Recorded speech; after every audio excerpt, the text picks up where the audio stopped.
elasid kord 3 põrsakes, aga neile meeldis väga mängida ja kui tuli sügis, siis neil hakkas väga külm. Seepärast põrsakesed hakkasid maja ehitama. Kõige väiksem põrsake ehitas maja õlgedest. See sai ruttu valmis ja põrsake sai veel mängida.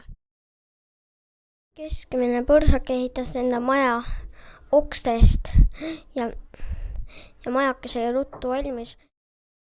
Kõige suurem põrsake ehitas enda maja telistest. Ühel päeval ilmus metsast kuri hunt. Hundil oli kõht tühi, ta tahtis põrsaid ära süüa. Põrsakesed põgenesid oma majadesse. Hunt jooksis kõigepealt õlgedest maja juurde. Ta puhus ühe korra ja maja läks katki. Väike põrsake jooksis ruttu oma keskmise venna juurde. Hunt jookseb talle jälele.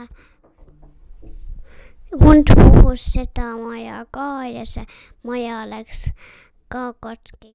Põrsakesed jooksid kõige suurema põnsaluud. Hunt proovis 3. maja ümber puhuda, aga see oli nii tugev, et see ei läinud katki. Ta otsustas, et ronib sealt maja katuse kortnast sisse.